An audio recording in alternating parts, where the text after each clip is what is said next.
తెలుగు బోధనా పద్ధతులు అనే అంశంలో భాగంగా ఈరోజు మనం మూల్యాంకనం అనేటువంటి అంశం గురించి ఇక్కడ పరిశీలించడానికి ప్రయత్నం చేద్దాం.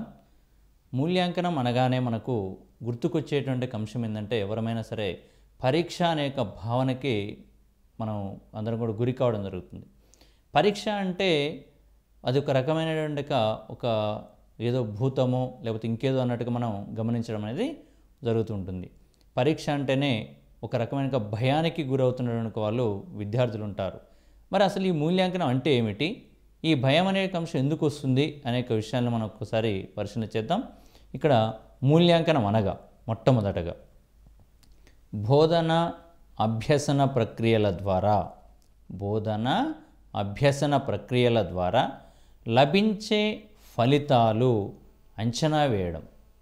మూల్యాంకనం అనేక అంశాలు మనం తీసుకున్నట్టయితే బోధన అభ్యసన ప్రక్రియలు ఏవైతున్నాయో వాటి ద్వారా లభించేటువంటి యొక్క ఫలితాలను అంచనా వేసేటువంటిదే మూల్యాంకనం అంటారు. ఉపాధ్యాయుడు బోధిస్తున్నారు, అదేవిధంగా విద్యార్థి అభ్యసిస్తున్నారు.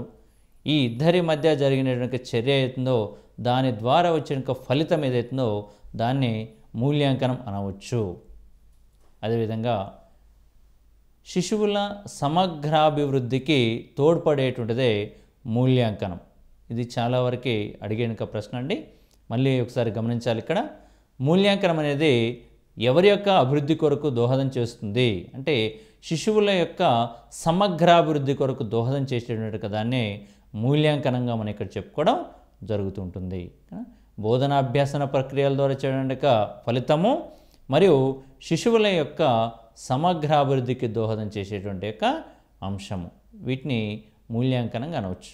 మరి ఈ మూల్యాంకనం అనేటువంటి అంశం ఏదైతే ఉంటుందో ఏ సందర్భంలో మనం దీన్ని నిర్వహిస్తుంటామనే విషయాన్ని చూస్తే బోధన లక్ష్యాలు, మనం ఏ లక్ష్యాలైతే ఎంచుకున్నామో ఆ లక్ష్యాలు సాధించేటువంటి యొక్క ప్రక్రియ ఏదైతుందో దాన్ని మూల్యాంకనంగా మనం ఇక్కడ చెప్పుకోవడానికి అవకాశం ఉంటుంది. బోధన లక్ష్యాలు సాధించింది లేనిది తెలిపే ప్రక్రియ మూల్యాంకనం. బోధన లక్ష్యాలు సాధించింది లేనిది తెలిపే ప్రక్రియనే మూల్యాంకనం అంటారు. అదేవిధంగా విద్యార్థి ప్రవర్తనలో వచ్చిన పరివర్తనను తెలిపేది మూల్యాంకనం. సహజంగా మనం పాఠ్యాంశం అనేటువంటిది లేదా విద్యా సంవత్సరం అనేది ముగిసిన తర్వాత మనం పరీక్షలు నిర్వహించుకుంటూ ఉంటుంటాం. మరి అందులో భాగంగా విద్యార్థుల యొక్క పరివర్తనలో ఎలాంటి మార్పు జరిగింది అనే విషయాన్ని తెలియజేసేటువంటిదే మూల్యాంకనంగా చెప్పడం అనేది జరుగుతుంటుంది. కాబట్టి ఇక్కడ గమనించే అంశం బోధన లక్ష్యాలు సాధించింది లేనిది తెలిపే ప్రక్రియ మరియు విద్యార్థి ప్రవర్తనలో వచ్చినటువంటి యొక్క పరివర్తనను తెలిపేటువంటిది మూల్యాంకనంగా మనం ఇక్కడ చెప్పుకోవడం జరుగుతుంటుంది. అదేవిధంగా సాధారణంగా మూల్యాంకనం అనే పదాన్ని మనం తీసుకున్నట్లయితే దీనిని పరీక్షలు, నికషలు అనేక సమానార్థక పదాలుగా ఇక్కడ ఉపయోగించడం అనేది జరుగుతుంది. మూల్యాంకనాన్ని మనం పరీక్షలు మరియు నికషలు అనేక సమానార్థక పదాలుగా ఇక్కడ మనం ఉపయోగించడం అనేది జరుగుతుంది. మూల్యాంకనం అన్నా, పరీక్ష అన్నా, నికష అన్నా ఒకే అర్థంలో మనం ఇక్కడ ఉపయోగిస్తున్నాం. కాకపోతే వాటి మధ్య కొన్ని వ్యత్యాసాలు ఉన్నాయి. ఆ వ్యత్యాసాన్ని గమనించడానికి ఇక్కడ మనం ప్రయత్నం చేద్దాం. తర్వాత మొట్టమొదటిగా మూల్యాంకనం అనగానేమి అనే విషయాన్ని గమనిస్తే ఇక్కడ విద్యార్థి సర్వతోముఖాభివృద్ధికి తోడ్పడే అన్ని అంశాలను మాపనం చేయడమే మూల్యాంకనం అన్నారు. ఓకేనా? విద్యార్థి సర్వతోముఖాభివృద్ధికి తోడ్పడే అన్ని అంశాలను మాపన చేయడమే మూల్యాంకనం. ఇక్కడ అన్ని అంశాలు అంటున్నాం అంటే దీంట్లో పాఠ్యాంశము, సహపాఠ్యము అనేక అంశాలు కూడా మిళితమయ్యేటువంటి అవకాశం ఉంది. కాబట్టి విద్యార్థి యొక్క సర్వతోముఖాభివృద్ధికి తోడ్పడేటువంటి యొక్క అన్ని అంశాలను మాపనం చేసేటువంటి దాన్ని మూల్యాంకనంగా మనం ఇక్కడ చెప్పుకోవచ్చు. అదేవిధంగా మరి నికష అంటే ఏంటిది? నికష అంటే దీన్ని ఆంగ్లంలో టెస్ట్ అంటారు. నికష అనే పదాన్ని ఆంగ్లంలో టెస్ట్ అంటారు. టెస్ట్ అనేటువంటి యొక్క పదం టెస్టమ్ అనే లాటిన్ పదం నుంచి గ్రహించబడింది. టెస్ట్ అనే ఆంగ్ల పదం టెస్టమ్ అనే లాటిన్ పదం నుంచి గ్రహించబడింది. మరి టెస్టమ్ అనగానేమి అనే విషయం మనం పరిశీలించినట్లయితే టెస్టమ్ అనగా some special type of earthen pot, some special type of earthen pot అంటే ఇక్కడ దీని తెలుగులో ఒక విధమైన మూస అని అంటుంటారు. సహజంగా మనం ఏదైనా ఒక అంశాన్ని కొలవడానికి ఉపయోగించే సాధనంగా దీన్ని చెప్పుకోవచ్చు. పూర్వకాలంలో బంగారానికి సంబంధించి పోత పోసినప్పుడు కొలిసే సాధనంగా మనకు చెప్తుంటారు. సరే, ఏదేమైనప్పుడు కూడా ఒక విధమైన మూస అనేక అర్థంలో ఉపయోగించడం జరుగుతుంది. కొలిచే సాధనంగా దీన్ని ఉపయోగిస్తున్నారు. ఇక్కడ మనం గుర్తుపెట్టుకోవాల్సింది టెస్ట్ అనేటువంటి ఆంగ్ల పదం ఏ భాషా పదం నుంచి ఉద్భవించింది అంటే టెస్టమ్ అనే లాటిన్ భాషా పదం నుంచి ఉద్భవించింది. టెస్టమ్ అనగానేమి అంటే some special type of earthen pot, ఒక విధమైన మూస అనే అర్థంలో మనం దీన్ని గ్రహించడం అనేది జరిగింది. మరి నికష అనేటువంటి కథని ఎప్పుడు ఉపయోగిస్తారు అంటే స్వల్ప వ్యవధిలో ఉపయోగించేటువంటి కదాన్నే నికష అని చెప్పేసి మనం ఇక్కడ చెప్పుకోవడం జరుగుతుంది. అంటే తక్కువ సమయంలో, అతి తక్కువ సమయంలో నిర్వహించుకునేటువంటి కదాన్ని ఇక్కడ మనం నికషగా చెప్పుకోవడానికి అవకాశం ఉంది. అదేవిధంగా ఒక అంశాన్ని బోధించిన వెంటనే పరీక్షించడానికి అనుకూలమైంది. ఒక అంశాన్ని బోధించినటువంటి వెంటనే పరీక్షించడానికి అనుకూలమైన దాన్నే నికష అంటారు. నికష అనేది స్వల్ప వ్యవధిలో నిర్వహించుకోవచ్చు. అదేవిధంగా ఒక అంశం పూర్తి కాగానే వెంటనే నిర్వహించుకోవడానికి అనుకూలమైనటువంటి దాన్ని ఏమంటారంటే నికష అనేక అర్థంలో ఇక్కడ మనం చెప్పుకోవడం జరుగుతుంటుంది. పాఠ్యాంశం అనేది బోధిస్తున్నాం. బోధించినప్పుడు ఆ పాఠ్యాంశం పూర్తి కాగానే లేదా పాఠ్యాంశం యొక్క మధ్యలో కూడా మనం దీన్ని చెప్పుకోవడానికి లేదా అడగడానికి అవకాశం ఉన్నటువంటి అంశంగా మనం ఇక్కడ చెప్పుకోవడం జరుగుతూ ఉంటుంది. అదేవిధంగా నికషలు అనేటువంటి సాంప్రదాయబద్ధమైనవి కావు. నికషలు సాంప్రదాయబద్ధమైనవి కావు. వీటిని నిర్వహించేటప్పుడు ఉపాధ్యాయుడు పరీక్షా సమయంలో పాటించేటువంటి యొక్క ఎలాంటి సంప్రదాయాలు పాటించవలసిన అవసరం లేదు. ఎందుకు అంటే పరీక్ష అంటేనే మనకు ఒక వ్యవధి, ఒక సమయం అనే అంశాన్ని తీసుకొని దానికి ఇన్ని మార్కులు అనే అంశాన్ని పెట్టుకొని మనం పరీక్ష నిర్వహించుకుంటాం.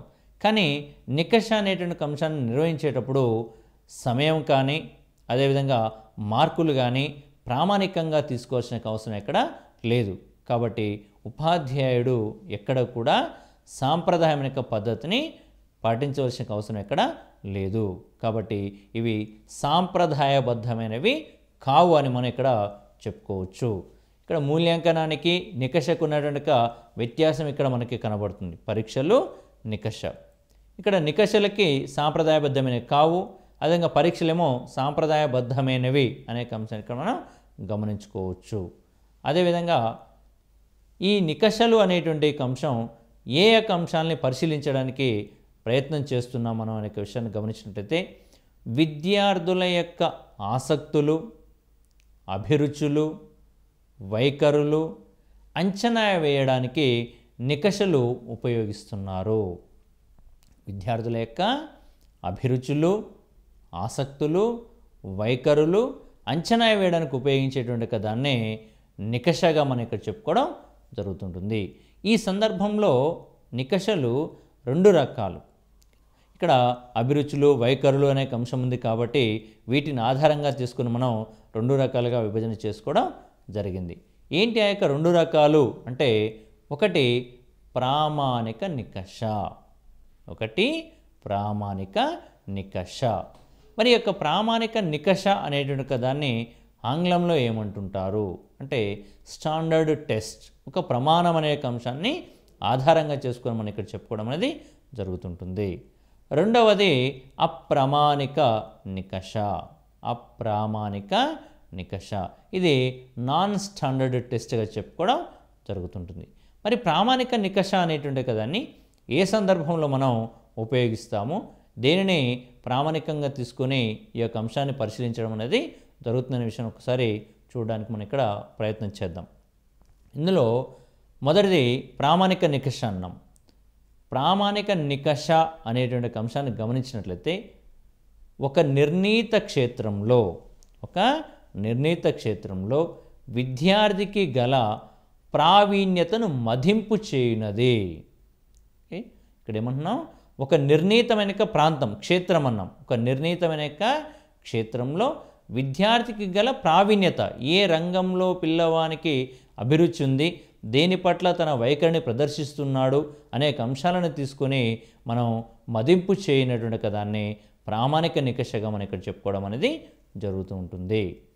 మరి ప్రామాణిక నికషలో ఇక్కడ ప్రధానంగా 2 అంశాలు ప్రధానమైనవి. ఒకటేమో మనోవైజ్ఞానికమైన నికష అని, రెండోదేమో ఉపాధ్యాయ నిర్మిత నికష అనేక అంశాలు ఇక్కడ ప్రమాణంగా చెప్పుకోవడం జరుగుతుంటుంది. ఇందులో మనోవైజ్ఞానిక నికష అన్నాం అంటే మనం సహజంగా సైకాలజీ పరంగా చూసినట్లయితే దాంట్లో మనం నేర్చుకుంటాం. ఒక విద్యార్థి ఎవరైతే ఉన్నారో అతనికి దేని పట్ల వైఖరి ఉంది, దేని పట్ల అభిరుచి ఉంది అనే విషయాన్ని పరిశీలించడానికి కొన్ని పరీక్షలు అనేవి మనం పెట్టుకోవడం అనేది జరుగుతుంది. దాన్ని దీంట్లో భాగంగా మనం తీసుకోవచ్చు. ఎందుకంటే ఆటలు ఉన్నాయి. ఉదాహరణకి ఆటలని ఆడిపించడం వలన పిల్లవానికి కలిగేటువంటి ప్రయోజనం, లేదా ఆటలలో పిల్లవాడు ఏ అభిరుచిని కలిగిస్తున్నాడు అనే విషయాన్ని దీని ద్వారా పరిశీలించవచ్చు. అంటే సహపాఠ్య అంశాలు దీంట్లోకి కొంచెం భాగంగా రావడానికి అవకాశం ఉంటుంది. అదేవిధంగా ఉపాధ్యాయ నిర్మితి నికషాలు, ఉపాధ్యాయుడు ఏదైనా ఒక అంశాన్ని ఏర్పాటు చేసి దాని ద్వారా పిల్లవాడిని అంచనా వేయాలని చెప్పేసి అనుకోవడం అనేది జరుగుతుంది. దీని కొరకు చిన్న ప్రశ్నపత్ర రూపంలో ప్రశ్నలు రూపొందించుకోవచ్చు, లేదా సహజంగా ఏదైనా ఒక వ్యాసం రాయండి, కథ రాయండి, లేదా నాటకం వేయండి అని కూడా వాటి ద్వారా పిల్లవాడు ఎంతవరకు తన యొక్క లక్ష్యాలు సాధించుకున్నాడో అంచనా వేసుకోవడానికి దోహదం చేసేటువంటిదే ఈ యొక్క ప్రామాణిక నికషగా మనం ఇక్కడ చెప్పుకోవచ్చు. ఇది ప్రామాణిక నికషలో ఉన్నటువంటి 2 ప్రధానమైన పరీక్షలు. ఒకటి మనోవైజ్ఞానిక పరీక్ష, రెండోది ఉపాధ్యాయ నిర్మితి పరీక్ష. మరి అప్రామాణిక నికష అన్నాం అంటే ప్రామాణికం అంటేనే ఒక నిర్ణీత క్షేత్రంలో చేసేదనే అంశాన్ని మనం ఇక్కడ చెప్పుకోవడం జరిగింది. మరి అప్రామాణికం అంటే ఏంటిది అనే విషయం చూసినట్లయితే ఇక్కడ విద్యార్థి అభ్యసనంలో ఎంత ఉపలబ్ధి పొందాడో పరిశీలించేటుండే కదానే అప్రామాణిక నికష అంటారు. విద్యార్థి అభ్యసనం అంటే తాను నేర్చుకునేటువంటి అంశం ఏదైతుందో దాంట్లో ఎంతవరకు ఉపలబ్ధి పొందాడు, ఎంతవరకు తాను సాధించగలిగాడు అనే విషయాన్ని పరిశీలించేటువంటి కదాన్ని అప్రామాణిక నికషగా చెబుతుంటాము. దీంట్లో ఏ అంశాలు మనం పరిగణలోకి తీసుకోవచ్చు? భాషాపరంగా మనం చూసినట్లయితే శ్రవణం, భాషణం, పఠనం, లేఖనం అనేటువంటి చతుర్విధ నైపుణ్యాలు ఏవైతున్నాయో వాటిని పరిశీలించడానికి అవకాశం ఉన్నటువంటి అంశమే అప్రామాణిక నికష అంటున్నాం. మాట్లాడించడం, వినడం, ఫస్ట్ మొదటగా వినాలి. పిల్లవాడికి మనం కథలు కానీ ఇతరత ఏమైనా చెప్పినట్లయితే వాటిని వింటాడు. విన్నదాన్ని పిల్లవాడు చెప్పగలగాలి, భాషణం చేయగలగాలి. ఏదైనా ఒక కథ చెప్పండి, లేదా మనం చెప్పుకునేటువంటి గేయాన్ని పాడండి అని చెప్పేసి చెప్పినప్పుడు భాషణం అనేది చేయడానికి అవకాశం ఉంది. దాన్నే పఠించడం, చదివించడం, తర్వాత దాన్ని రాయించడం, కానీ ఇలాంటి కార్యక్రమాలు ఏవైతున్నాయో అవన్నీ కూడా అప్రామాణిక నికషలో భాగంగా మనం ఇక్కడ చెప్పుకోవడం జరుగుతుంటుంది. దీంట్లో పర్టికులర్గా ఈ విధంగా చేయాలనే అంశం అనేది ఎక్కడ కూడా ఉండేటువంటి అవకాశం అనేది లేదు. కాబట్టి ఎంత విన్నాడు, ఎంత చెప్పాడు, ఎంత రాశాడు, ఎంత చదివాడు అనే విషయాన్ని మనం ఇక్కడ పరిశీలించేందుకు అవకాశం ఉంటుంది. కాబట్టి ఈ అప్రామాణిక నికషలో భాగంగా భాషాపరంగా శ్రవణం, భాషణం, పఠనం, లేఖనం అనే అంశాన్ని మనం ఇక్కడ పరిశీలించవచ్చు. అదేవిధంగా పరీక్ష అనుకున్నాం మనం. మూల్యాంకనం, నికష, పరీక్ష ఈ 3 కూడా ఒకే సమానార్థక పదాలుగా ఉపయోగిస్తున్నారని చెప్పేసి మనం చెప్పుకోవడం జరిగింది ఇక్కడ. మరి మూల్యాంకనం అంటేనేమో విద్యార్థి యొక్క సర్వతోముఖాభివృద్ధికి దోహదం చేసేదని చెప్పుకున్నాం.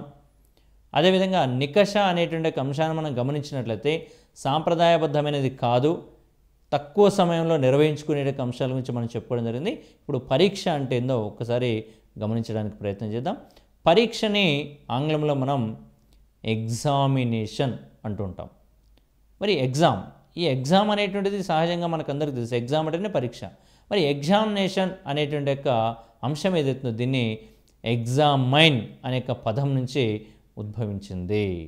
ఎగ్జామినేషన్ అనే పదం ఎగ్జామైన్ అనే పదం నుంచి ఉద్భవించింది. మరి ఇక్కడ ఎగ్జామ్ అనే పదానికి మూలం, దీనికి మూలం ఎగ్జామెన్ అనేటువంటి లాటిన్ పదం. ఇక్కడ మనం ప్రధానంగా గమనించదగిలింది ఎగ్జామినేషన్ అనే పదం ఏ పదం నుంచి ఉద్భవించింది అంటే ఎగ్జామైన్ అనే పదం నుంచి ఉద్భవించింది. ఎగ్జామైన్ అనే పదానికి మూలం ఎగ్జామెన్ అనే లాటిన్ భాషా పదం. మరి ఎగ్జామెన్ అంటే అర్థం ఏమిటి అంటే the pointer of A balance, the pointer of A balance. సహజంగా మనం ఒక త్రాసు తీసుకున్నట్లయితే, తరాజు తీసుకున్నట్లయితే దాంట్లో రెండు వైపులా సమతూకం చేసేటువంటి అంశం ఉంటుంది. దానికి మధ్యలో ఒక పాయింటర్ని, ఒక బ్యాలెన్స్ పాయింటర్ని మనం ఉపయోగించడం అనేది జరుగుతుంది. అంటే ఇక్కడ అభ్యసనం చేసినది, అభ్యసించినటువంటిది ఎంతవరకు నేర్చుకున్నాడు, లక్ష్యం, అదేవిధంగా ఫలితం, ఈ రెండింటిని అంచనా వేసేటువంటి దాన్నే పరీక్షగా మనం ఇక్కడ చెప్పుకోవడం అనేది జరుగుతూ ఉంటుంది. కాబట్టి ఈ ఎగ్జామ్ అనే పదం ఎక్కడి నుంచి ఉద్భవించింది, దీనికి మూలం ఏమిటి అనే విషయాన్ని మనం ఇక్కడ తప్పనిసరిగా గమనించుకోవాలి. మరి ఈ యొక్క పరీక్షలు అనేటువంటి సాంప్రదాయబద్ధంగా నిర్వహించబడేవి. నికషాలు సాంప్రదాయబద్ధం కావనుకున్నాం, పరీక్షలు సాంప్రదాయకబద్ధమైనవిగా ఇక్కడ మనం చెప్పుకునేటువంటి ఒక అంశం ఉంది. అదేవిధంగా ఈ నికషాలు అనేటువంటివి, పరీక్షలు అనేటువంటివి ఎప్పటి నుంచి ఉన్నాయనే విషయాన్ని గమనిస్తే పరీక్షలు అనేటువంటి పూర్వకాలంలో ఘటికా స్థానాల రూపంలో మనకి కనిపించడం జరుగుతుంది. ఘటికా స్థానం అంటారు. ఇది పరీక్ష అనే అంశాన్ని మనం ఇక్కడ చెప్పుకోవడం అనేది జరుగుతుంది. గురుకులాలు ఏవైతున్నాయో వాటి యొక్క దగ్గర మనం పరీక్షని నిర్వహించుకోవడానికి ఘటికా స్థానాలను ఏర్పాటు చేయడం అనేది జరిగింది. కాబట్టి పూర్వకాలం పరీక్షను నిర్వహించడానికి ఘటికా స్థానాలు అనేటువంటి ఉండేవని చెప్పేసి మనం ఇక్కడ చెప్పుకోవచ్చు. అదేవిధంగా భాషా నైపుణ్యాలు మనం తీసుకున్నట్లయితే ప్రస్తుతం ఉన్నటువంటి యొక్క పరీక్షలు దేనిని పరిశీలించడానికి దోహదపడుతున్నవి అనే విషయం మనం ఇక్కడ గమనించవచ్చు. భాషా నైపుణ్యాల్లో మనం కేవలం లేఖనం అనేక నైపుణ్యాన్ని మాత్రమే పరిశీలిస్తున్నాము. భాషా నైపుణ్యాల్లో మనం కేవలం లేఖనం అనేక నైపుణ్యాన్ని మాత్రమే పరిశీలిస్తున్నాం. ఎందుకంటే ఇక్కడ కేవలం రాయిస్తున్నాం పరీక్షలు, ఇక మిగిలిన విషయాల్ని పక్కన పెడుతున్నాం.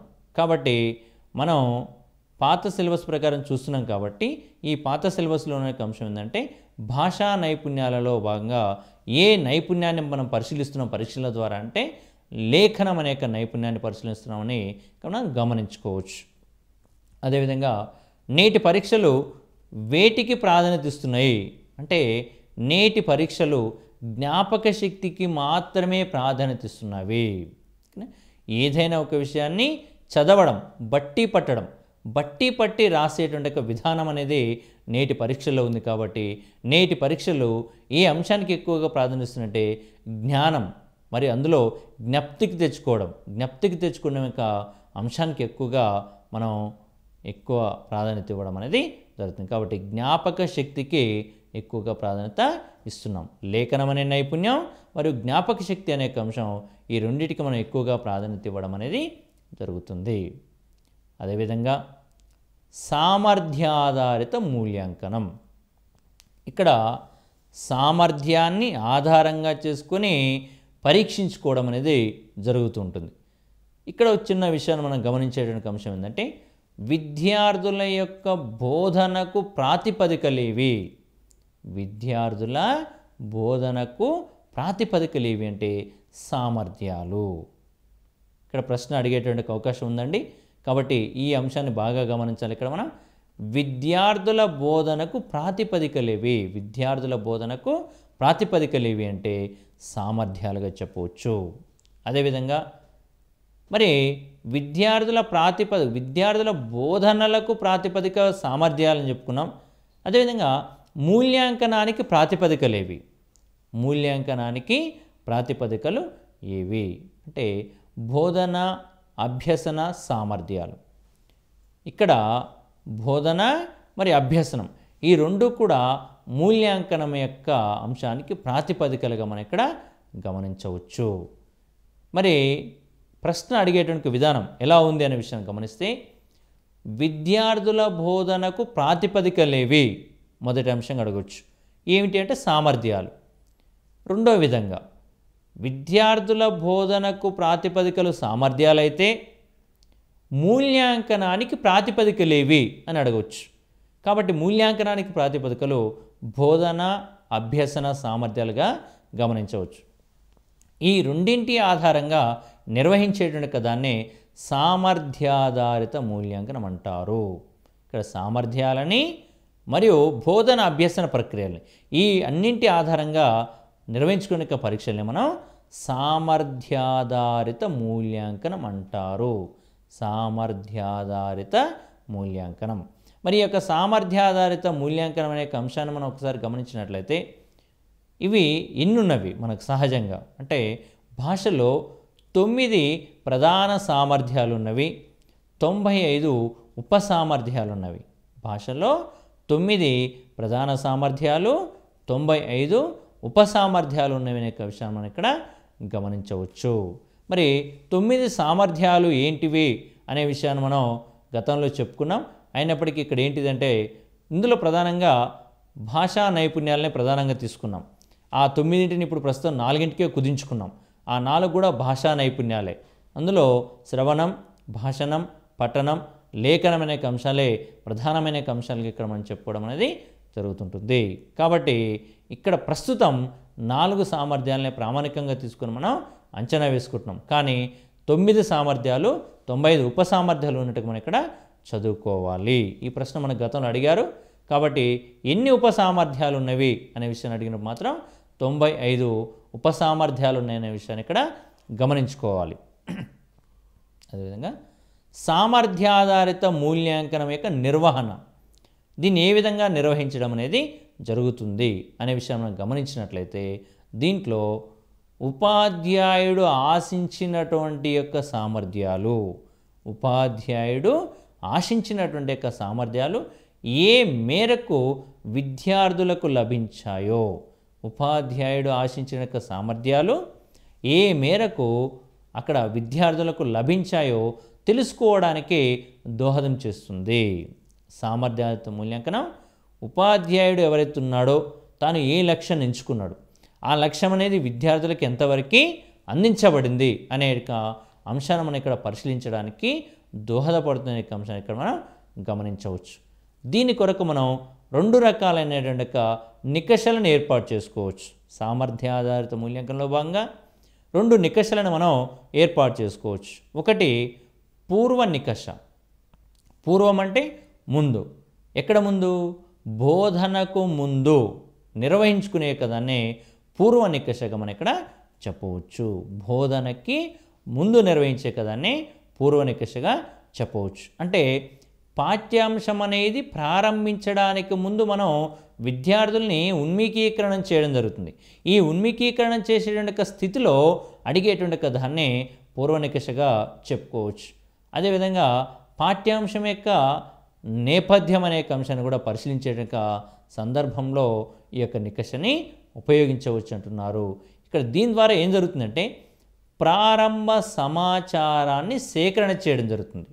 దీని ద్వారా ప్రారంభ సమాచారాన్ని సేకరించడం అనేటువంటిది జరుగుతుంటుంది. ఈ యొక్క పూర్వ నికష ద్వారా ప్రారంభ సమాచారం సేకరించవచ్చు మరియు దీన్ని బోధనలో భాగంగా కూడా ఉపయోగించవచ్చు. దాన్ని నిరంతర సమగ్ర మూల్యాంకనం అంటున్నాం. కాబట్టి నిరంతర సమగ్ర మూల్యాంకనంలో భాగంగా కూడా ఉపయోగించవచ్చు. అంటే పాఠాన్ని బోధించడానికంటే ముందు, పాఠము ప్రారంభించినప్పుడు, పాఠ్యాంశము చెబుతున్నప్పుడు ఈ 3 అంశాల్లో భాగంగా ఈ యొక్క నికషను మనము ఉపయోగించవచ్చు అని చెప్పేసి మన దీంట్లో చెప్పుకోవడం జరుగుతుంది. ఇక రెండవది ఉత్తర నికష. ఉత్తరం అంటే తదనంతరం, అంటే పాఠ్యాంశం ముగిసిన తర్వాత అనేక అంశాన్ని ఇక్కడ మనం గమనించుకోవచ్చు. ఇక్కడ ఏమంటున్నామంటే బోధనానంతరము నిర్వహించేటువంటి యొక్క అంశం. బోధన అనంతరం నిర్వహించేది. ఏ విషయంలో విద్యార్థి వెనకబడి ఉన్నాడో తెలుసుకోవడానికి దోహదం చేసేటిదే ఉత్తర నికష. బోధన అనంతరం నిర్వహించుకునే దాన్ని ఉత్తర నికష అంటారు. అదే ఏ విషయంలో విద్యార్థి వెనకబడి ఉన్నాడు అనే విషయాన్ని తెలుసుకోవడానికి దోహదం చేసేదాన్ని ఉత్తర నికషగా చెప్పడం అనేది జరుగుతుంటుంది. ఇది సవరణ బోధనకు తోడ్పడేది. సవరణ బోధనకు తోడ్పడేదే ఉత్తర నికషగా చెప్పవచ్చు. ప్రశ్న అడిగేటువంటి విధానం, విద్యార్థి ఏ విషయంలో వెనకబడి ఉన్నాడో అనే విషయాన్ని తెలుసుకోవడానికి దోహదం చేసేది ఏ నికష అంటాడు, అంటే ఉత్తర నికషగా గమనించాలి. అదేవిధంగా సవరణ బోధనకు తోడ్పడేటువంటి యొక్క నికష ఏమిటి అంటాడు, అంటే ఉత్తర నికషగా చెప్పుకోవాలి.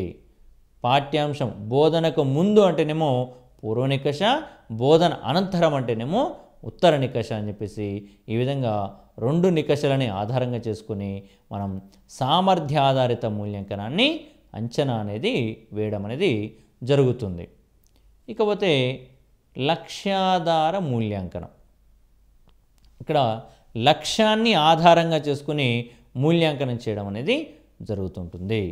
మరి ఈ యొక్క లక్ష్యాధార మూల్యాంకనం అనే అంశం అనేటువంటిది గమనించినప్పుడు ఇక్కడ మనం చిన్న విషయం ఏంటంటే, ఆంధ్రప్రదేశ్ ప్రభుత్వం 1971లో నిలుపుదల నాన్ డిటెన్షన్ అనే పద్ధతిని ప్రవేశపెట్టడం అనేది జరిగింది. అంటే ఇక్కడ నిలుపుదల అనేటువంటి యొక్క అంశం అనేటువంటిది ఏదైతే ఉంటుందో ఇక్కడ ఉండేటువంటి అంశం అంట. నిలుపుదల పద్ధతిని ఇక్కడ మనకి తొలగించిన యొక్క సందర్భాలు ఇక్కడ కనిపించడం జరుగుతుంది. డిటెన్షన్ అనే అంశం తీసేసి నాన్ డిటెన్షన్ అనే అంశాన్ని ఇక్కడ ప్రవేశపెట్టడం అనేది జరిగింది. అంటే 7వ తరగతి పరీక్షలు రాసినప్పుడు పిల్లవాడు అక్కడే నిలుపుదల జరిగేది. అంటే 7వ తరగతి అనే కాదు, ఎక్కడైనా సరే పిల్లవానికి పరీక్షలతో సంబంధం పెట్టి పరీక్షలలో పాస్ అయితేనే పిల్లవాడిని పై తరగతులకు పంపేటువంటి పరిస్థితి ఉండేది. అయితే దీన్ని 1971లో రద్దు చేసి ఇక్కడ ఇప్పటి నుంచి హాజరు శాతాన్ని ఆధారంగా చేసుకుని పరీక్షలు నిర్వహించాలనే అంశాన్ని చెప్పడం జరిగింది. కేవలం 10వ తరగతి స్థాయిలో మాత్రమే ఈ యొక్క పరీక్షలను మనం ఇప్పుడు నిర్వహించుకోవడం అనేది జరుగుతుంది. గతంలో 7వ తరగతి వరకు 7వ తరగతిలో ఉండే, కానీ దాన్ని ఇప్పుడు తొలగించుకున్నాం. ఎప్పుడంటే 1971లో అనే విషయాన్ని స్పష్టంగా ఇక్కడ మనకు సంవత్సరం అనేది ప్రామాణికం కాబట్టి సంవత్సరాన్ని గమనించుకోవాలి. మరి ఈ యొక్క లక్ష్యాధార మూల్యాంకనం అనే అంశాన్ని తీసుకుంటే ఇది త్రిధ్రువ ప్రక్రియ అంటుంటాం మనం. త్రిధ్రువ ప్రక్రియ అంటే 3 అంశాలనే చుట్టూరా తిరుగుతుందన్నాం. దీంట్లో ఒకటి లక్ష్యాలు, 2 మూల్యాంకనం, 3 బోధన అభ్యసన అనుభవాలు. ఇందులో మొదటగా ఉపాధ్యాయుడు బోధించేటువంటి సమయంలో తాను కొన్ని లక్ష్యాలు ఎంచుకుంటాడు. ఈ లక్ష్యాలను నేను సాధించాలి అని చెప్పేసి అనుకుంటాడు. మరి ఆ లక్ష్యాలని సాధించడం కొరకు ఉపాధ్యాయుడు మూల్యాంకనం చేస్తాడు. మరి మూల్యాంకనంలో మనకి ఏమొస్తుంది అంటే అభ్యసన యొక్క అనుభవాలు, దాని యొక్క ఫలితాలు వస్తాయి. మళ్ళీ ఆ ఫలితాలను ఆధారంగా చేసుకొని మరొకసారి లక్ష్యాన్ని ఎంచుకోవడం జరుగుతుంది. మరల మూల్యాంకనం, మరల అభ్యసన అనుభవాలు అనేవి రావడం జరుగుతుంది. కాబట్టి ఈ విధంగా లక్ష్యాలు, మూల్యాంకనం, అభ్యసన అనుభవాలు అనే విధంగా ఇది త్రిధ్రువ ప్రక్రియగా ఈ యొక్క లక్ష్యాధార మూల్యాంకనం అనేది కొనసాగడం అనేది జరుగుతుంటుంది. అదేవిధంగా ఈ యొక్క లక్ష్యాధార మూల్యాంకనం అనే అంశంలో భాగంగా మనం నిరంతర సమగ్ర మూల్యాంకనం అనే విషయాన్ని ఇక్కడ గమనిద్దాం. నిరంతరము సమగ్రంగా మూల్యాంకనం చేయడం. నిరంతరం అంటే ఎల్లప్పుడూ, సమగ్రం అంటే మొత్తం, ఎల్లప్పుడూ మొత్తాన్ని మూల్యాంకనం చేసేయడం కదానే నిరంతర సమగ్ర మూల్యాంకనం అనవచ్చు. దీనిని కేంద్ర మాధ్యమిక విద్యా సంస్థ వారు ప్రవేశపెట్టారు. ఈ నిరంతర సమగ్ర మూల్యాంకనాన్ని ఎవరు ప్రవేశపెట్టారు అంటే కేంద్ర మాధ్యమిక విద్యా సంస్థ వారు ప్రవేశపెట్టారు. దీన్ని ఆంగ్లంలో Central Board of Secondary Education అంటారు. Central Board of Secondary Education వారు ఈ యొక్క అంశాన్ని, సిబిఎస్ఈ వారు దీన్ని ప్రతిపాదించడం అనేది జరిగింది.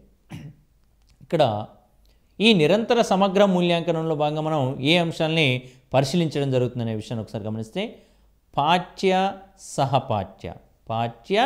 సహపాఠ్య కార్యక్రమాల్లో కూడా విద్యార్థుల యొక్క సామర్థ్యతను మదింపు చేయడమే నిరంతర సమగ్ర మూల్యాంకనంగా చెప్పవచ్చు.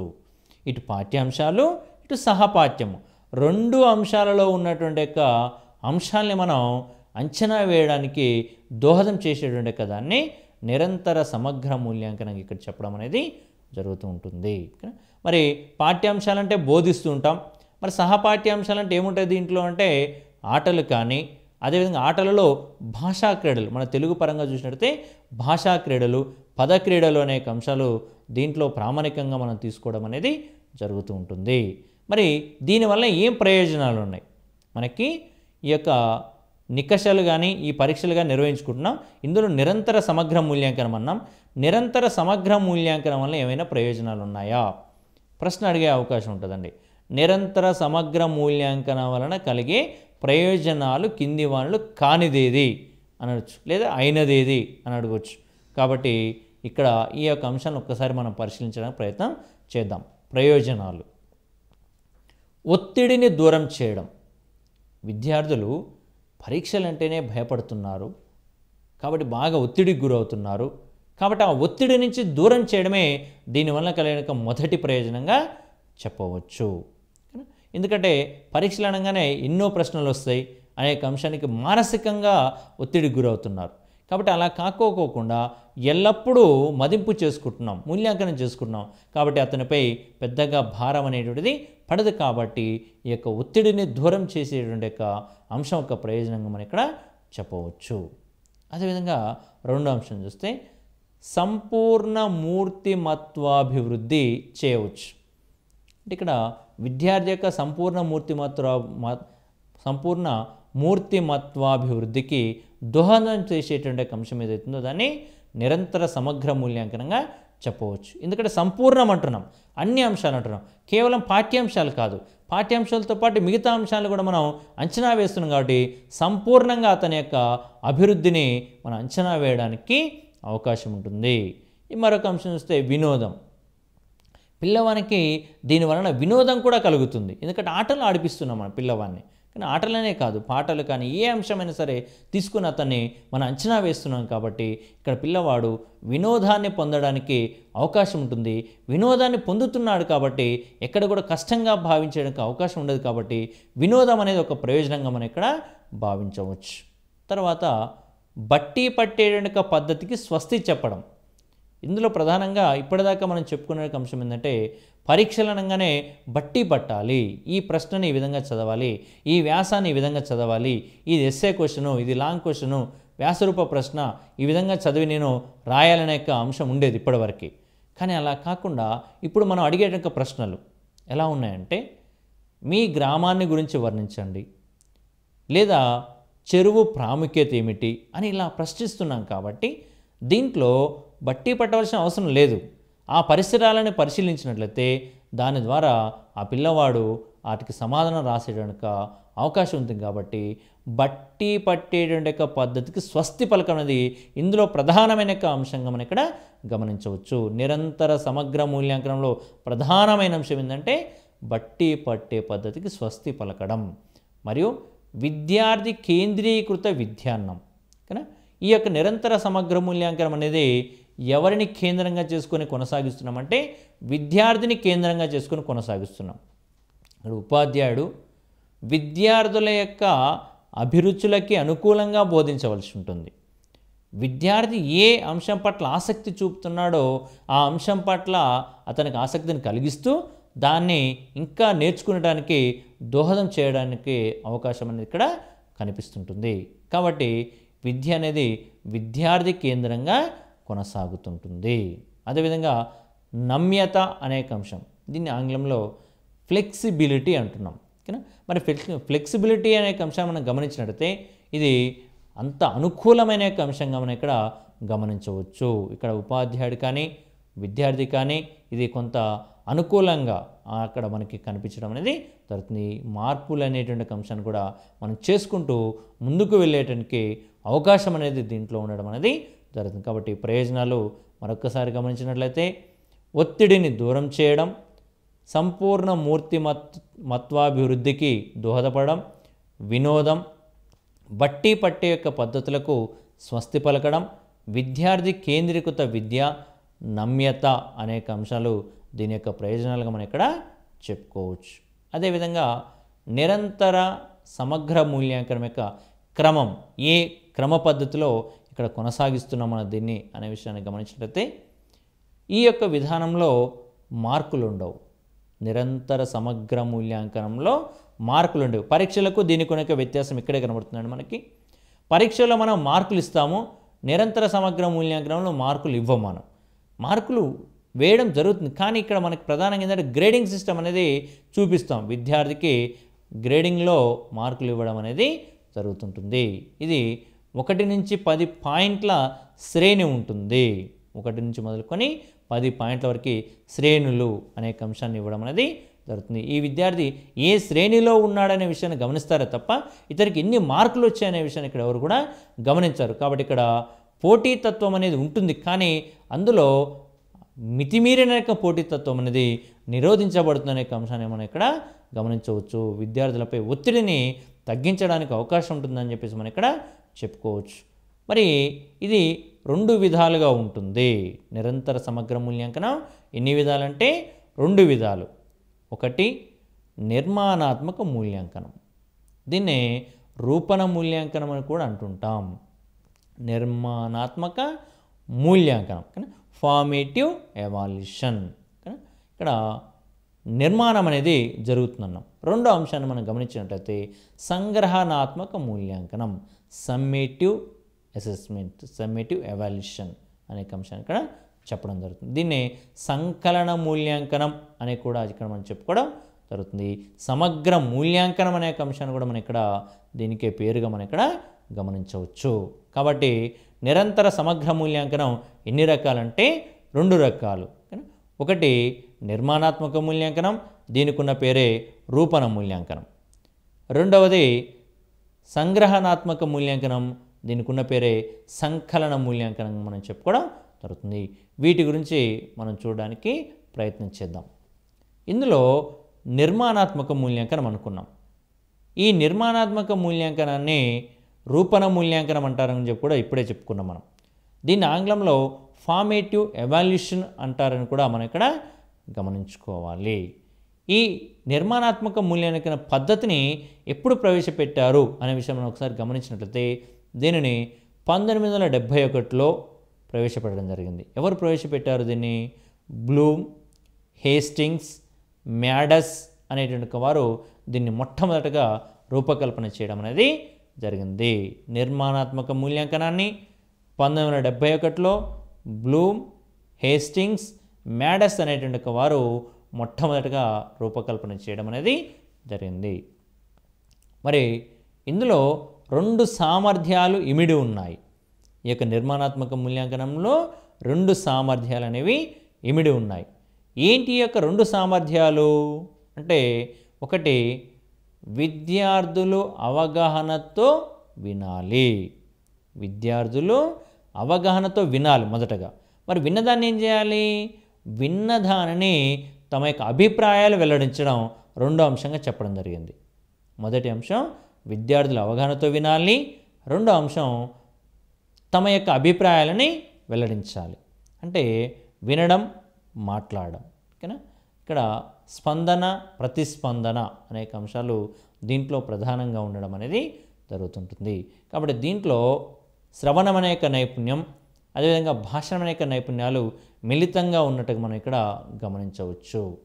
మరి నిర్మాణాత్మక మూల్యాంకనం ఎప్పుడు చేస్తుంటారు అనే విషయం మనం గమనిస్తే, ఒక పాఠ్యాంశము పూర్తి కాగానే నిర్ణయించుకున్న లక్ష్యాలు నెరవేరింది లేనిది తెలుసుకోవడానికి చేసేటువంటి మూల్యాంకనం. ఒక పాఠ్యాంశం అనేది పూర్తి కాగానే తాను ఎంచుకునే లక్ష్యం తాను సాధించామా లేదా, విద్యార్థులు సాధించారా లేదా అనే విషయాన్ని పరిశీలించడానికి చేసేటువంటి మూల్యాంకనాన్ని నిర్మాణాత్మక మూల్యాంకనం ఇక్కడ చెప్పడం జరుగుతుంది. ఇది పాఠ్యాంశం యొక్క బోధనా సమయంలో కూడా మనం చేయడం అనేది జరుగుతుంది. మరి యొక్క నిర్మాణాత్మక మూల్యాంకనం అనే అంశాన్ని చేయడం వలన ఏమైనా ప్రయోజనాలు ఉన్నాయా, కానీ ఏమైనా భావనలు వెలువడడానికి అవకాశం ఉందా అనే విషయం ఒకసారి గమనించినట్లయితే, ఉపాధ్యాయుడు విద్యార్థిని స్వయంగా పర్యవేక్షించడం వలన ఇక్కడ కొన్ని భావాలు అనేటువంటి కలుగుతాయి అన్నాడు. ఏం భావాలు కలుగుతున్నాయి ఈ యొక్క విద్యార్థులలో అంటే మొట్టమొదటిగా స్వతః సిద్ధ ప్రేరణ అనే అంశం. విద్యార్థి స్వతహాగా తనకు తాను ప్రేరేపితుడు కావడం జరుగుతుంది. ఇక్కడ ఒక వ్యాసం రాయండి అన్నాం మనం. వ్యాసము రాయండి అన్నప్పుడు ఒక విద్యార్థి బాగా రాసినప్పుడు దాన్ని చూసిన మరొక విద్యార్థి నేను కూడా అలాగే రాయాలి అనే ఒక రకమైన తనకు తానే ప్రేరేపితుడయ్యేటువంటి అవకాశం ఉంది. కాబట్టి స్వతః సిద్ధ ప్రేరణ అనేది దీంట్లో ఉన్నట్టుగా మొదటి అంశంగా చెప్పడం అనేది జరుగుతుంది. ఇకపోతే ఆత్మగౌరవం, పిల్లవానికి ఆత్మగౌరవం పెరుగుతుంది. ఉపాధ్యాయుడు నన్ను గమనిస్తున్నాడు, నేను ఇక్కడ సొంతంగా రాయాలి, స్వతహాగా రాయాలి, నేను సొంతంగా రాస్తే నన్ను మెచ్చుకుంటారు అనేటువంటి అంశాలు ఏవైతున్నాయి ఇవన్నీ కూడా అతనిలో కొంత గౌరవాన్ని తీసుకురావడానికి, ఆత్మగౌరవాన్ని పెంపొందించడానికి అవకాశం ఉంటుంది. నేను మంచిగా రాస్తే నాకు మంచి మార్కులు రావడానికి అవకాశం ఉంది అనే అంశం కూడా ఇక్కడ మనం ప్రధానంగా తీసుకోవచ్చు. ఇకపోతే విద్యా విషయక స్వయం భావన, విద్య అనే అంశం ఏదో దాన్ని స్వయంగా నేర్చుకోవాలి అనే విషయం పిల్లవానికి కలుగుతుంది. మనం సహజంగా దీంట్లో భాగంగా ప్రాజెక్టు పనులని, పుస్తక సమీక్షలు అనేటువంటి అంశాలు ఇవ్వడం అనేటువంటిది జరుగుతుంది. మరి అవి ఇచ్చినప్పుడు విద్యార్థి స్వయంగా ఆ యొక్క పుస్తకాలని పరిశీలించేటువంటి యొక్క పరిస్థితి ఇక్కడ మనకి కనబడుతుంది. అదేవిధంగా హేత్వార్థం మెప్పు అంటున్నాడు, అంటే ఇక్కడ తనకు తాను మెప్పును పొందేటువంటి యొక్క పరిస్థితి అనేది మనకి కనిపిస్తుంది అని చెప్పేసి మనం ఇక్కడ గమనించవచ్చు. అభ్యసనాసక్తి, అభ్యసనము పట్ల పిల్లవానికి ఆసక్తి కలుగుతుందనే విషయం మనం ఇక్కడ గమనించవచ్చు. కాబట్టి నిర్మాణాత్మక మూల్యాంకనంలో ఉపాధ్యాయుడు విద్యార్థుల్ని పరిశీలించడం వలన కలిగే భావనలు ఏంటి అనే విషయాన్ని చూసినట్లయితే స్వతః సిద్ధ ప్రేరణ, ఆత్మగౌరవం, విద్యా విషయక స్వయం భావన, హేత్వార్థ మెప్పు, అభ్యసన ఆసక్తి అనేక అంశాలు దీంట్లో ప్రధానంగా మనకి ఇక్కడ కనిపించడం అనేది జరుగుతుంటుంది. మరి నిర్మాణాత్మక మూల్యాంకనాన్ని ఎప్పుడు నిర్వహిస్తున్నారు, ఎన్నిసార్లు నిర్వహిస్తున్నారు అనే విషయాన్ని గమనించినట్లయితే దీనిని సంవత్సరంలో 4 సార్లు నిర్వహిస్తారు. నిర్మాణాత్మక మూల్యాంకనాన్ని ఒక సంవత్సరంలో 4 సార్లు నిర్వహించడం జరుగుతుంటుంది. మరి ఈ అంశంలో ఉండేటువంటి అంశాలు అంటే నిర్మాణాత్మక మూల్యాంకనాన్ని మాపనం చేయడానికి ఉండేటువంటి అంశాలు ఏంటి అనే విషయాన్ని గమనించినట్లయితే ఇందులో మొదటి అంశంగా భాగస్వామ్యం లేదా పుస్తక సమీక్ష అంటుంటారు. ఇక్కడ ప్రాథమిక స్థాయిలో లేదా ప్రాథమికోన్నత స్థాయిలో మనకు ఉండేటువంటి అంశం ఏంటంటే భాగస్వామ్యం. పిల్లవాడు ఏ అంశంలో భాగస్వామ్యాన్ని పాలు పంచుకుంటున్నాడు, కానీ దేంట్లో బాగా పాలు పంచుకుంటున్నాడు అనేక విషయాన్ని మనం ఇక్కడ గమనించేసి దాన్ని భాగస్వామ్యం రూపంలో చెప్పుకోవడం అనేది జరుగుతుంది. అదే 9-10 తరగతులు తీసుకుంటే ఇందులో పుస్తక సమీక్ష అనేటువంటి ఒక విషయం అనేది మనకు దీంట్లో ఉండడం జరుగుతుంది. ఒక పుస్తకాన్ని సమీక్షించడం, ఒక పుస్తకాన్ని చదవడం, ఆ చదివిన అంశం ఏదైతుందో దాంట్లో ఉన్న విషయాన్ని ఆ పిల్లవాడు రాయడానికి, స్వతహాగా రాయడానికి ప్రయత్నం అనేది చేయడం జరుగుతుంది. కాబట్టి భాగస్వామ్యం మరియు పుస్తక సమీక్ష అనే అంశాన్ని ఇక్కడ మనం తీసుకోవడం జరుగుతుంది. దీనికి 5 మార్కుల చొప్పున మనం ఇక్కడ కేటాయించుకోవడం అనేది జరుగుతూ ఉంటుంది. అంటే నిర్మాణాత్మక మూల్యాంకనం అనేది సహజంగా మన రాష్ట్రంలో 20% అంటే 20 మార్కులకు గాను కేటాయించుకోవడం అనేది జరుగుతుంది. ఇందులో 4 అంశాలు ఉన్నాయి కాబట్టి ఒక్కొక్క దానికి 5 మార్కుల చొప్పున ఇవ్వడం అనేది జరిగింది. అందులో భాగస్వామ్యం లేదా పుస్తక సమీక్ష అనే దానికి 5 మార్కులుగా కేటాయించడం అనేది జరిగింది ఇక్కడ. అదేవిధంగా రెండవది రాత అంశాలు. రాత అంశాలలో భాగంగా మనం ఏం తీసుకోవాలి ప్రామాణికంగా అనేక విషయాన్ని చూద్దాం.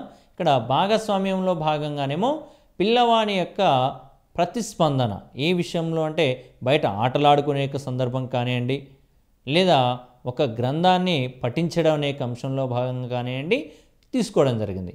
ఇక్కడ రాతాంశాల్లో భాగంగా ఏం చేయాలంటే విద్యార్థి రాసిన నోట్ పుస్తకాన్ని ప్రామాణికంగా తీసుకొని మార్కులు కేటాయించడం అనేది జరుగుతుంటుంది.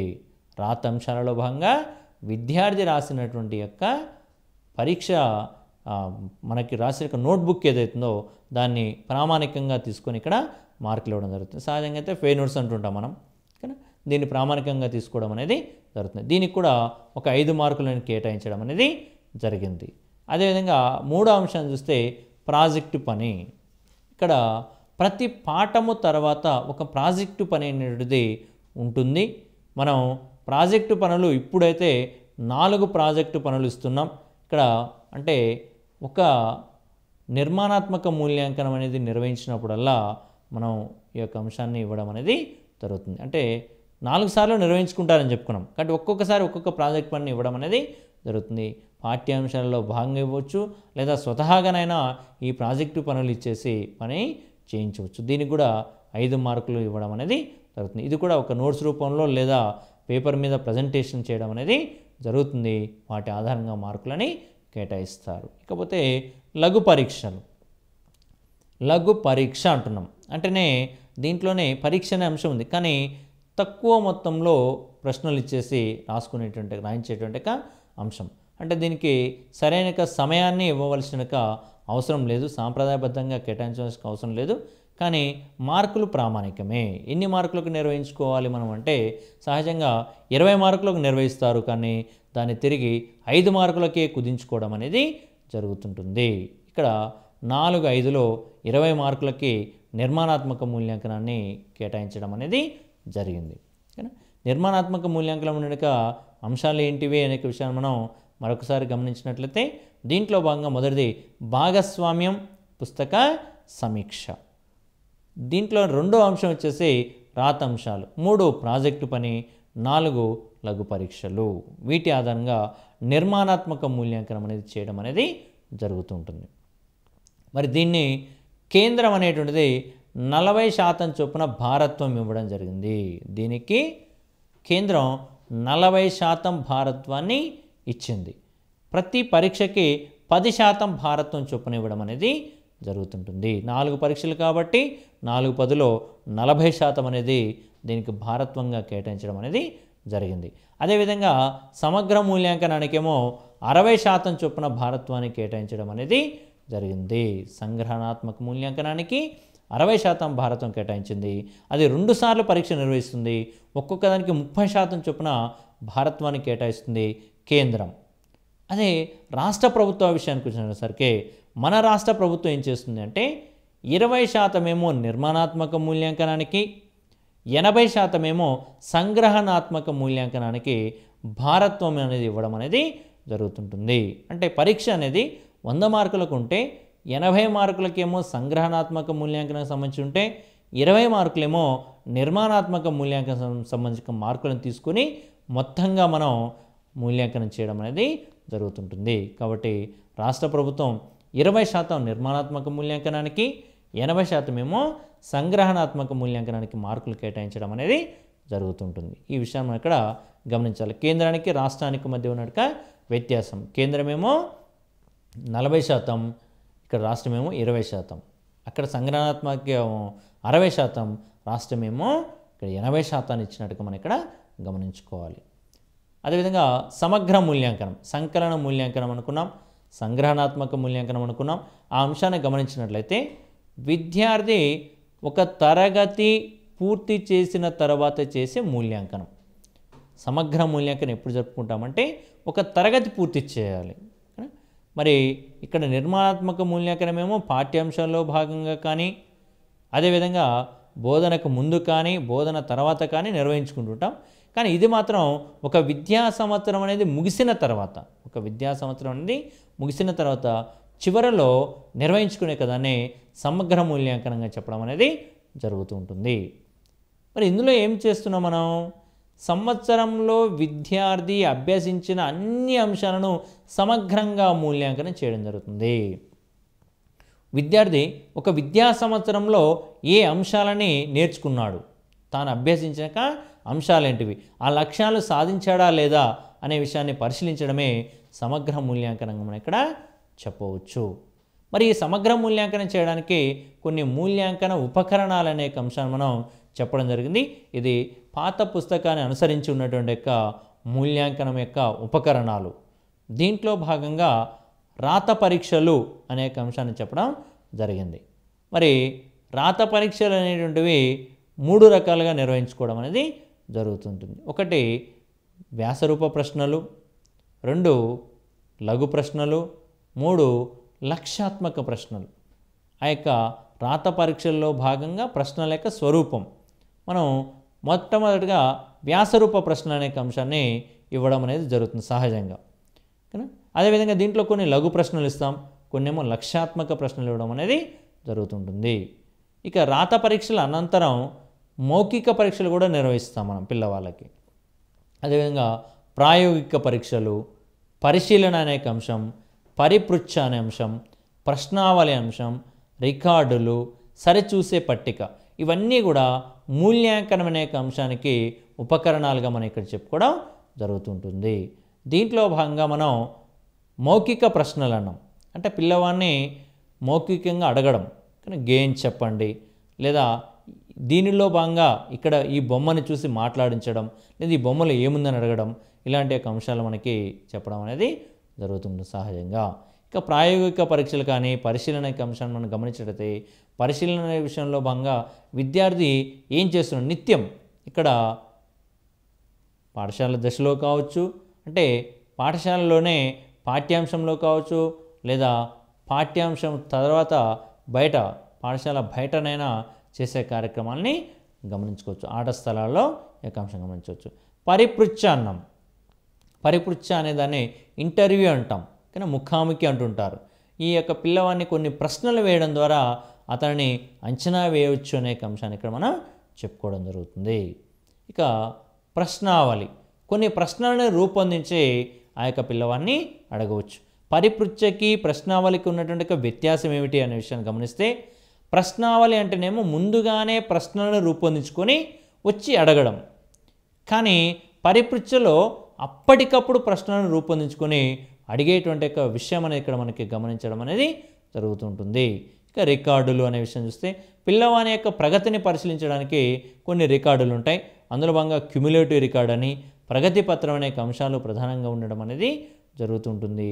ఇక సరిచూసే పట్టిక, పిల్లవాడు ఏ విధంగా ఏ స్థాయిలో ఉన్నాడనే విషయాన్ని మనం పరిశీలించడానికి చెక్ లిస్ట్ అనే అంశాన్ని మనం ఇక్కడ చెప్పుకోవడం అనేది జరుగుతుంది.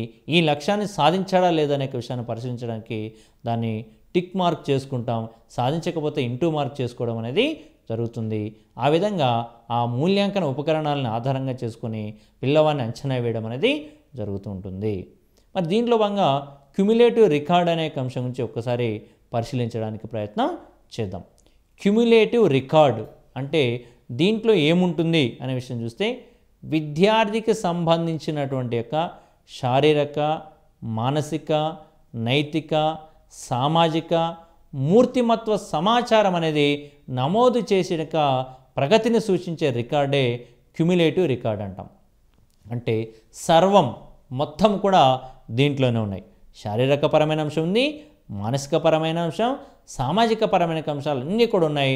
కాబట్టి ఒక విద్యార్థి యొక్క సర్వతో ముఖాభివృద్ధిని అంచనా వేయడానికి దోహదం చేసే రికార్డు ఏంటంటే క్యుములేటివ్ రికార్డుగా మనం ఇక్కడ చెప్పుకోవచ్చు. ఒక విద్యార్థి యొక్క మానసిక ప్రవృత్తిని తెలుసుకోవడానికి దోహదం చేసే రికార్డు ఏంటంటే కూడా క్యుములేటివ్ రికార్డుగా మనం ఇక్కడ చెప్పుకోవడానికి అవకాశం ఉంటుంది. విద్యార్థి యొక్క పూర్తి సమాచారం ఎక్కడ లభ్యమవుతుందంటే కూడా క్యుములేటివ్ రికార్డులోనే మనకి లభ్యమవుతుందనే విషయాన్ని ఇక్కడ గమనించవచ్చు. కాబట్టి విద్యార్థి యొక్క సంపూర్ణ మూర్తిమత్వ అభివృద్ధికి దోహదం చేసే అంశం రికార్డుని క్యుములేటివ్ రికార్డుగా చెప్పవచ్చు. దీంట్లో బాహ్య అంతర పరీక్షలు విద్యార్థుల అభివృద్ధికి సంబంధించిన సమాచారం అంతా దీంట్లో నమోదు చేస్తారు. ఇక్కడ బాహ్య పరీక్షలు, అంతర పరీక్షలు అంటే పాఠశాలలో పాఠ్యాంశం అనేటువంటిది బోధించిన తర్వాత మనం పరీక్ష నిర్వహించుకుంటాం. ఈ పరీక్షలో వచ్చిన మార్కులు నమోదు చేయబడతాయి. వీటితో పాటు బయట కూడా అంటే మనకి బాహ్య అన్నం అంటే ఆటలు ఆడినప్పుడు కూడా పిల్లవాడు ఏ ఆటలలో బాగా ఆసక్తి చూపుతున్నాడు, ఏ భాషా క్రీడల్లో ఆసక్తి చూపుతున్నాడు అనేక విషయాన్ని కూడా మనం దీంట్లో అంచనా వేయడం అనేది జరుగుతుంది. కాబట్టి బాహ్య అంతర పరీక్షల యొక్క నమోదు అనేటువంటిది ఎక్కడ చేయడం జరుగుతుందంటే కూడా క్యుములేటివ్ రికార్డ్ అనే అంశాన్ని మనం ఇక్కడ గమనించవచ్చు. ఇకపోతే ఇది విద్యార్థుల సర్వతోముఖాభివృద్ధికి తోడ్పడేటువంటి ఒక సాధనంగా మనం చెప్పుకోవడం అనేది జరుగుతుంది.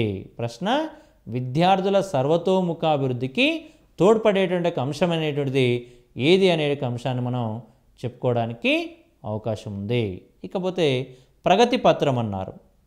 ప్రగతి పత్రం అనేటువంటి యొక్క అంశాన్ని మనం గమనించినట్లయితే దీంట్లో ఏముంది అంటే పిల్లవానికి సంబంధించిన మార్కులకు సంబంధించిన అంశాలు దీంట్లో కనిపిస్తాయి మనకి. ఏమున్నాయి దీంట్లో? విద్యార్థి యొక్క పేరు, అతని యొక్క పుట్టిన తేదీ, హాజరు, పరీక్షలో వచ్చిన మార్కులు, ఇవన్నీ కూడా నమోదు చేయడం అనేది ప్రగతి పత్రంలో భాగంగా మనం దాన్ని చెప్పుకోవడం జరుగుతుంది. సహజంగా మనం ప్రోగ్రెస్ కార్డ్ అని చెప్పేసి కూడా మనం చెప్పుకోవడం జరుగుతుంది. కాబట్టి దీంట్లో ఏముంటాయి అనుకుంటున్నాం మనం? పేర్లు ఉంటాయి, పుట్టిన తేదీ, హాజరు మరియు పరీక్షకు సంబంధించిన మార్కులు దీంట్లో ఉండడం అనేది జరుగుతుంటుంది. ఇక దీనిని ప్రతి నెల మనకు పరీక్షలు పెడుతుంటాం మనం. నిర్మాణాత్మక మూల్యాంకనం కావచ్చు, సంగ్రహణాత్మక మూల్యాంకనం కావచ్చు. ఆ పరీక్షలు అనేవి ముగిసిన వెంటనే ఆ ప్రగతి పత్రాన్ని పిల్లవానికి ఇచ్చి ఇంటికి పంపించాలి. ఆ ఇంటికి పంపించిన తర్వాత తల్లిదండ్రులు వాటిని గమనిస్తారు. గమనించిన తర్వాత దాంట్లో ఉన్న విషయాల గురించి చర్చించడానికి పాఠశాలకు రావడం అనేది జరుగుతుంది. కాబట్టి ఇక్కడ ఏమనుకుంటున్నాం మనం? ప్రతి నెల తల్లిదండ్రులు ప్రగతి పత్రాన్ని పరిశీలించడం అనేది జరుగుతూ ఉంటుంది. ఇది ప్రగతి పత్రంలోని అంశం. ఇకపోతే వాళ్ళు వచ్చేసి ఉపాధ్యాయులతో కలిసి చర్చిస్తారు. ఈ ప్రగతి పత్రాన్ని గురించి మా యొక్క విద్యార్థి ఏ స్థాయిలో ఉన్నాడు, ఏమిటి అనే విషయాన్ని దీనిలో భాగంగా మనకి గమనించడం అనేది జరుగుతూ ఉంటుంది. ఇది రికార్డుల్లో భాగంగా మనకు ఉన్నటువంటి యొక్క 2 రికార్డుల గురించి ఇక్కడ చెప్పుకోవడం అనేది జరిగింది. ఈ సరిచూసే పట్టికలో భాగంగా ఇప్పుడు మనం ప్రస్తుతం అనేటువంటి అంశాన్ని మనం పరిశీలించినట్లయితే నేను ఇవి చేయగలనా అని చెప్పేసి విద్యార్థికి సమయక స్వీయ మూల్యాంకనం అనే అంశం మనకి దీంట్లో కనిపించడం అనేటువంటిది జరుగుతూ ఉంటుంది. అదేవిధంగా ఇక్కడ నేడు ప్రస్తుతం అనేటువంటిది మనం మూల్యాంకన ఉపకరణాలుగా వేటిని తీసుకోవచ్చు అనే విషయాన్ని ఇక్కడ గమనించుకున్నట్లయితే ప్రస్తుతం అనే పాఠశాల దశలో కొనసాగుతున్నటువంటి ఒక విధానం సంగ్రహణాత్మక మూల్యాంకనంలో భాగంగా మనం ఇస్తున్నటువంటి యొక్క ఉపకరణాలు ఏంటివి అంటే ఇందులో పరీక్షలు అనే అంశం చెప్పుకున్నాం. రాత పరీక్షలు. ఈ రాత పరీక్షల్లో భాగంగానే పిల్లవానికి ఇస్తున్న అంశం స్వీయ రచన అనే అంశం, అదేవిధంగా ఆ పిల్లవానికి సంబంధించిన సృజనాత్మకత అనేక అంశాలు, తర్వాత పదజాలం, వ్యాకరణ అంశాలు అనేక విషయాలను ఇచ్చేసి పిల్లవాడిని పరిశీలింపచేయడం అనేది జరుగుతుంటుంది. ఈ విధంగా సమగ్ర మూల్యాంకనం లేదా సంగ్రహణాత్మక మూల్యాంకనం అనేది పాఠశాల దశలో కొనసాగిస్తున్నారు. మరి ఎన్నిసార్లు ఈ యొక్క మూల్యాంకనాన్ని కొనసాగిస్తున్నారంటే గతంలో 3 సార్లు ఉండేది, కానీ ప్రస్తుతం 2 సార్లు సమగ్ర మూల్యాంకనాన్ని నిర్వహించుకోవడం అనేది జరుగుతుంది. అర్ధవార్షిక, వార్షిక పరీక్షలుగా ఈ యొక్క సంగ్రహణాత్మక మూల్యాంకనాన్ని ఇక్కడ మనం గమనించడం అనేది జరుగుతుంది. ఇది మూల్యాంకనం అనేటువంటి అంశానికి సంబంధించినటువంటి సమాచారం. మూల్యాంకనం అనే అంశాన్ని మనం గమనించిన సందర్భాల్లో మనకి ఇక్కడ మూల్యాంకనం అనేటువంటిది సహజంగా మనం ఎన్ని రకాలుగా ఉంటుంది ఏమిటి అనే విషయాలు గమనించడం జరిగింది. మూల్యాంకనం అనే ఉపకరణాలు అనే అంశం ఏంటిదనే విషయం గమనించడం అనేది జరిగింది. అయితే ఇప్పుడు ప్రస్తుతం మనం బాగా గుర్తుంచుకోదగిన అంశం ఏంటంటే నిరంతర సమగ్ర మూల్యాంకనం అనే అంశం మీద ప్రశ్నలు అనేవి బాగా ఇవ్వడం అనేది జరుగుతుంది. ఎందుకంటే పాఠశాల దశలో కొనసాగుతున్నటువంటిది నిరంతర సమగ్ర మూల్యాంకనమే కాబట్టి ఆ అంశం మీద బాగా మనం చదువుకోవాల్సిన అవసరం ఎంతైనా ఉంది. దీంట్లో భాగంగా 2 మూల్యాంకనాలు చెప్పుకున్నాం. ఒకటేమో నిర్మాణాత్మక మూల్యాంకనం, 2 సంగ్రహణాత్మక మూల్యాంకనం. నిర్మాణాత్మక మూల్యాంకనం ఎప్పుడు కొనసాగిస్తున్నారు, సంగ్రహణాత్మక మూల్యాంకనం ఎప్పుడు కొనసాగిస్తున్నారు, దీంట్లోని ఉపకరణాలు ఏంటి అనే విషయాన్ని మనం ఇక్కడ గమనించడం అనేది జరిగింది. ఈ విషయాన్ని శ్రద్ధగా పరిశీలించగలరని చెప్పేసి కోరుకుంటూ సెలవు తీసుకుంటున్నాను. నమస్కారం.